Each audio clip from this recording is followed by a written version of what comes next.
जो तीर्थ हुआ करते थे, ये व्यक्ति को उसकी स्वयं की प्राण ऊर्जा को संचरित करने के लिए, उसको सामाजिक उत्थान का पथ देने के लिए, राजतंत्र को मर्यादित करने के लिए स्थापित होते थे। इसीलिए भारत में तीर्थ कितने हैं? 4 धाम है, बद्री केदार है, फिर उसके बाद रामेश्वरम है, फिर उसके बाद पुरी है, द्वारिका है। 4 धाम है, 5 काशी हैं, 5 प्रयाग हैं, 5 बद्री हैं, 5 केदार हैं, केदारनाथ है, रुद्रनाथ है, तुंगनाथ है, मद महेश्वर है, कल्पेश्वर है, 7 सरोवर हैं, 7 क्षेत्र हैं, 9 अरण्य हैं जिनमें आरण्यक लिखे गए, 12 ज्योतिर्लिंग हैं, 21 गणपति क्षेत्र हैं, 42 सिद्ध क्षेत्र हैं, 64 के करीब शक्तिपीठ हैं। यदि आप पुराणों को माने तो 64 हैं। और जो 64 शक्तिपीठ हैं, आप कल्पना करके देखिए, भारत में नहीं है। उनमें से 7 बांग्लादेश में, 3 पाकिस्तान में, 3 जो है श्रीलंका में, 1 तिब्बत में, 1 अन्य जगहों पर, 1 नेपाल में।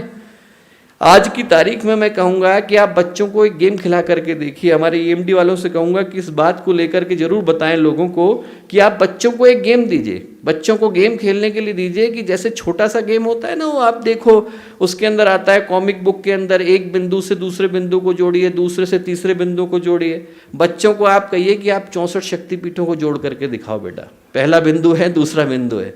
और जब आप जोड़ना शुरू करेंगे तो आप शुरू करेंगे जम्मू कश्मीर से।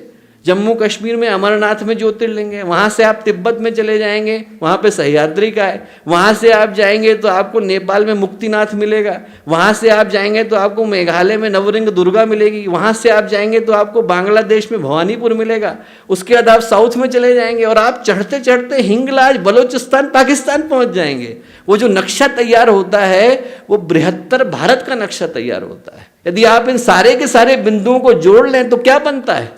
सारे के सारे तीर्थों को जोड़ लें तो एक तीर्थ बन जाता है। सही पूछा जाए तो दोस्तों, भारत एक जागृत तीर्थ का नाम है। हमको महसूस नहीं होता, पर हमारे ऋषि मुनियों ने इन सारे कोनों पर एक एक तीर्थ को बिठा दिया है। सारी की सारी जगहों पर शक्तिपीठ बैठे हुए हैं। यदि आप सारी लाइनों को जोड़ लें तो जागता जागता एक जागृत तीर्थ बन जाता है, जिसका नाम है भारत। भारत देश का नाम नहीं है, पूरे जागते हुए तीर्थ का नाम है।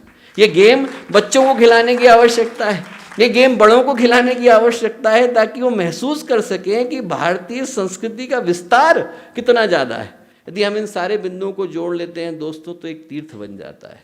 भाई जो तीर्थ बनता है, सही पूछा जाए तो ये सांप्रदायिक एकता का, सामाजिक सद्भाव का प्रतीक हुआ करता था। आज भी वैष्णो देवी में नारियल कहाँ का चढ़ता है?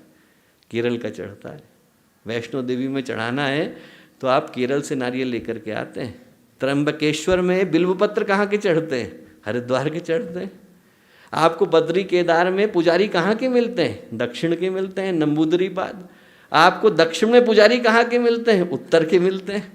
आप पूर्व में जाएंगे तो कहाँ के पुजारी मिलते हैं? पश्चिम के मिलते हैं। आप द्वारिका में जाएंगे तो कहाँ के पुजारी मिलते हैं? आपको उड़ीसा के मिलेंगे। आपको पुरी में कहाँ के पुजारी मिलेंगे? गुजरात के मिलेंगे। ये क्या बना करके दे दिया है? ये इस बात का नक्शा बना करके दे दिया है कि भारत में हम सामाजिक एकता का प्रतीक तीर्थों को मानते हैं। हमारे YouTube चैनल शांति कुंज वीडियो गायत्री परिवार को सब्सक्राइब करें एवं बेल आइकन जरूर दबाएं, ताकि गायत्री परिवार की विभिन्न गतिविधियों की जानकारी आपको मिलती रहे।